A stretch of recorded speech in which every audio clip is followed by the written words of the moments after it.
කෝටි ගණනින් මුදල් උපයන්නට ජැක්සන් යටිගිරියෙන් කෑගසා සින්දු කීවේය. වේදිකාව මත දැඟලුවේය. කැඩුණු පණුවෙකුසේ දැඟලුවේය. ඇඟපත නටන්නට හරවන්නට හැකිවනසේ ඉරනම් ඇට දෙකක් ඉවත් කළ බවටද කටකතා තිබේ. කාන්තාවන් දෙදෙනෙකු සමග අවස්ථා දෙකකදී විවාහ වූ ජැක්සන් ඒ දෙදෙනාම දික්කසාද කර දැම්මේය. 1983 දී ඔහුගේ ත්‍රිලර් ගීත ඇල්බමය ලෝකය පුරා පිටපත් ලක්ෂ 470ක් අලෙවිය.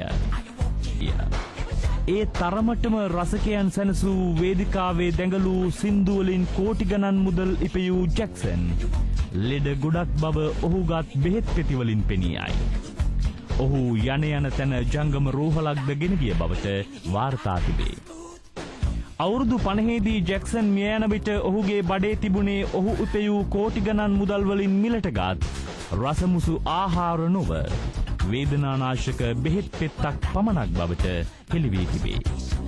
ලෝකය හෙළූ ජැක්සන්ගේ මරණයද අභිරහසකි. පොලිසියේ රැකවරණය මැද මිනිය සංගවා තිබේ. ජැක්සන්ට ජැකෝ ලෙස ඇමතූ රසිකයෝ කෝයකෝ මිනිය යයි දැන් ප්‍රශ්න කරති. අපේ රටේ එච්.ආර්. ජෝතිපාල එදා ජැක්සන් තරම් දැඟලුවේ නැත. සින්දු කීවා පමණි. එහෙත් එදා ජෝති සිටියේ ප්‍රබුද්ධ ගායක ගොඩේ නොව පීචන් ගායක ගොඩය. ජෝති ජැක්සන් වගේ සල්ලි කඳු ගැසුවේ නැත. සින්දුවක් දෙකක් කියා කීයක් හෝ අරගෙන මොහොතකට වින්දනයක් ලැබුවා පමණි. ඔහුට තැනක් දුන්නේ ස්වාධීන රූපවාහිනිය පමණි. එදා වේදිකාවේ ජෝති ගී කියන විට සමහර කොල්ලෝ කෙල්ලෝ ඔහුට පූ කීහ.